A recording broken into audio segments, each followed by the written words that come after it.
అందరికీ నమస్కారం. జూన్ 21వ తేదీ అంతర్జాతీయ యోగా దినోత్సవ సందర్భంగా మనందరం కార్తీక మాసం ధనుర్మాసం లాగా జూన్ మాసాన్ని యోగా మాసంగా గుర్తించి నెలంతా శారీరక మానసిక ఆరోగ్యాన్ని పెంపొందించుకోవటానికి నిజ జీవితంలో యోగాను ఒక భాగంగా చేసుకుని అందరూ ఆచరించాలని మన ప్రధానమంత్రి శ్రీ నరేంద్ర మోడీ గారు మరియు ఆంధ్రాను యోగాంధ్రగా మార్చాలని ఆంధ్రప్రదేశ్ ముఖ్యమంత్రి శ్రీ నారా చంద్రబాబు నాయుడు గారు ఇంటింటికి యోగా చేరాలని సంకల్పించారు. ఇందులో భాగంగా ఇంటింటికి యోగా కార్యక్రమానికి మీ అందరికీ స్వాగతం.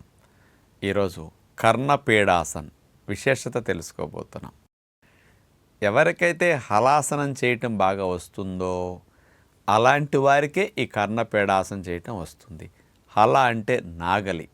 నాగలాకారంలో శరీరాన్ని పెట్టి అట్లా కాళ్ళని చాపుంచిన తర్వాత కాళ్ళని మోకాళ్ళ దగ్గర నుంచి మడిచి చెవుల దగ్గరికి తీసుకొచ్చి అట్లా బెండ్ చేసి ఉంచుతాం. ఈ కర్ణపీడాసనం అనేది నడుముకి వెన్నుపాముకి అద్భుతంగా ఉపయోగపడే ఆసనం. ఈ కర్ణపీడాసనంలో కంఠ భాగంలో ఉండే థైరాయిడ్ గ్రంథి బాగా యాక్టివేట్ అయ్యి థైరాయిడ్ హార్మోన్స్ని బాగా ఉత్పత్తి చేయడానికి, థైరాయిడ్ గ్రంథికి అసలు జీవితంలో సమస్యలు రాకుండా ఉండటానికి ఈ కర్ణపీడాసనం బాగా ఉపయోగపడుతుంది. పిల్లలు ఎవరైనా ఎదుగుదల సరిగా లేకపోతే ఎదుగుదల బాగా రావటానికి ఈ ఆసనం కూడా వాళ్ళు బాగా చేయించవచ్చు. అది బాగా గుర్తుపెట్టుకోవాలి. అలాంటి వయసులో ఉన్న పిల్లలు, బొజ్జలేని వారు, సన్నగా ఫ్లెక్సిబిలిటీ ఉన్నవారు మాత్రం బాగా చేయగలిగే గొప్ప ఆసనం కర్ణపీడాసనం. ఎలా చేయాలో ఇప్పుడు మనం చూద్దాం. కర్ణపీడాసనం చేసే విధానం ఇప్పుడు మనం చూడబోతున్నాం. ముందుగా వెల్లకిల్ల అలా పడుకున్న తర్వాత రెండు చేతుల్ని తొడల కింద భాగం అలా పెట్టుకోవాలి. అరచేతులు నేల కానిస్తాం.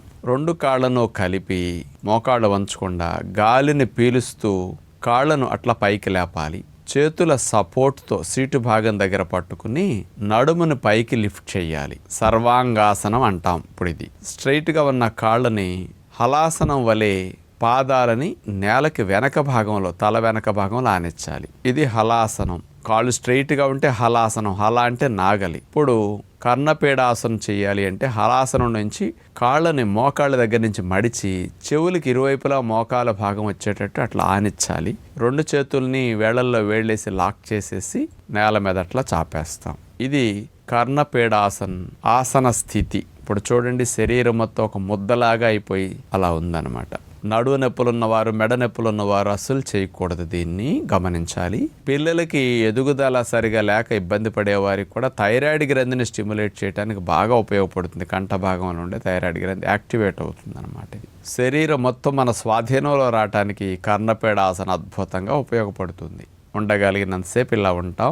ఉండలేనప్పుడు మెల్లగా ముందు కాళ్ళను అట్లా స్ట్రైట్ చేస్తాం. మోకాళ్ళ దగ్గర నుంచి చేతుల సపోర్ట్ సీటు దిగువ భాగంలో అట్లా పెట్టి మెల్లగా సీటుని నేల కానిచ్చే ప్రయత్నం చేస్తాం. కాళ్ళు అలా స్ట్రైట్గా వచ్చిన తర్వాత మెల్లగా గాలి వదిలేస్తూ కాళ్ళని నేల కానిచ్చేసి శవాసనంలో రిలాక్స్ అవుతాం. చాలా కష్టంగా అనిపిస్తుంది ఆసనంలో. పొట్ట భాగంలో బాగా ప్రెషర్ ఎక్కువ అవుతుంది. నొప్పి అక్కడ బాగా వస్తుంది. నడుము భాగంలో కూడా వస్తుంది.